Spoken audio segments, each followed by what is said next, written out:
చిన్నపిల్లల్లో కల్పించే thalassemia, sickle cell anaemia వంటి రక్త సంబంధిత వ్యాధులకు ఆధునిక వైద్య విధాన బోన్ ట్రాన్స్ప్లాంటేషన్ ద్వారా శాశ్వత పరిష్కారం సాధ్యమవుతుందని Yashoda hospital Somajiguda unit senior bone marrow transplant నిపుణులు haemato oncologist doctor K Ashok Kumar తెలిపారు.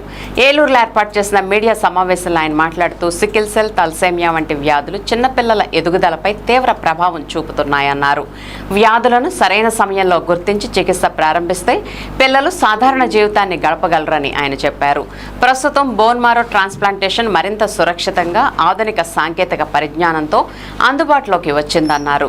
యశోద హాస్పిటల్స్లో లభ్యమయ్యే ఆధునిక వైద్య సేవలను ప్రజలకు మరింత చేరువ చేయాలనే లక్ష్యంతో ప్రతి నెల 3వ శనివారం ఏలూరులోను, 2వ బుధవారం కాకినాడ, రాజమండ్రిలో ప్రత్యేక వైద్య సేవలు అందించనున్నట్లు తెలిపారు.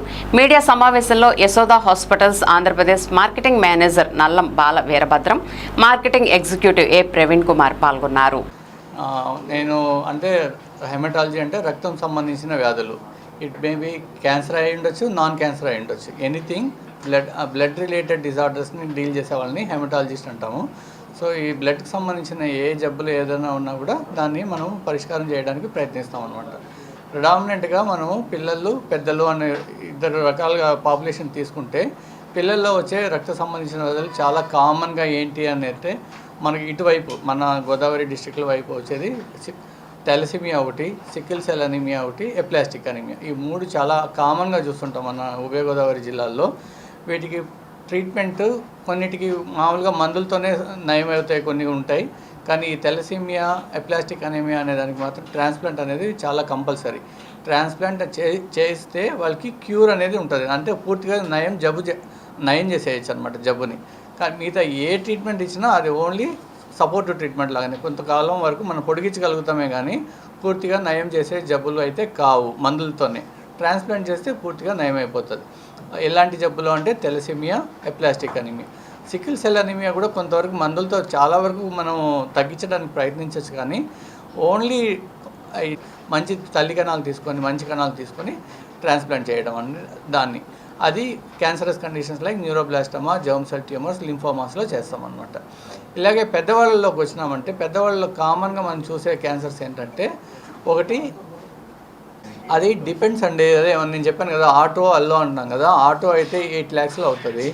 అదే మైలోమాకి ఆటో అంటే 8 lakhs అవుతుంది. అదే లింఫోమా అయితే 10 to 11 lakhs అయిపోతుంది. అదే అలోజెనిక్ స్టెమ్ సెల్ ట్రాన్స్ప్లాంట్ వేరే వాళ్ళ దగ్గర నుంచి కణాలు తీసుకొని చేయడం అంటే దగ్గర ఫుల్ మ్యాచ్ ఉంటే మళ్ళీ 15-16 లక్షల వరకు అయిపోతుంది. అదే హాఫ్ మ్యాచ్ అనుకోండి, కాంప్లికేషన్స్ ఎక్కువ ఉంటాయి. సో దానికి ఖర్చు ఉండాల్సిన టైము హాస్పిటల్లో కూడా ఎక్కువ అవుతాయి. సో అక్కడ 20 లక్షల వరకు అయిపోతాయి. గవర్నమెంట్ ఒక 10-12 వరకు హెల్ప్ చేస్తుంది. మిగతాది వీళ్ళు కానీ చేసుకోగలిగితే మనము వాళ్ళకి చాలా వరకు. అట్లనే హార్ట్ మీద ఎఫెక్ట్ పడి ఐరన్ డిపాజిషన్ వల్ల హార్ట్ ఫెయిల్ అవ్వడం, లివర్ మీద ఎఫెక్ట్ పడితే ఇప్పుడు మనకు ఆల్కహాల్ తాగితే లివర్ ఎలా చెడిపోతుందో అట్లా ఐరన్ డిపాజిట్ అయ్యి లివర్ చెడిపోతుంది. ఈ థాలసీమియా ట్రాన్స్ప్లాంట్ చేయకుండా ఓన్లీ బ్లడ్ ఎక్కించుకుంటా పోయే కొద్దీ 20-25 years కంతా వాళ్ళకి ఈ ప్రాబ్లమ్స్తో చనిపోయేదానికి ఆస్కారం ఉంటుంది అన్నమాట. మీరు ఏమన్నా చేయండి, వాళ్ళు by the age of 20-25 they will die without transplant. అదే ట్రాన్స్ప్లాంట్ చేసుకోగలిగితే ఈ ఐరన్ మీద, ఈ బ్లడ్ ట్రాన్స్ఫ్యూషన్స్ మీద డిపెండ్ అవ్వాల్సిన పని ఉండదు. దానివల్ల వాళ్ళకి ఆ ఐరన్ అనేది డిపాజిట్ కాదు. సో దానివల్ల సక్సెస్ఫుల్ ట్రాన్స్ప్లాంట్ అయితే నార్మల్ లైఫ్ స్పాన్ ఉంటారు వాళ్ళకి. ఇంకా దేవుడు ఎంత రాసిచ్చారో వాళ్ళకి అంత వరకు వాళ్ళు బాగానే ఉంటారు అనమాట.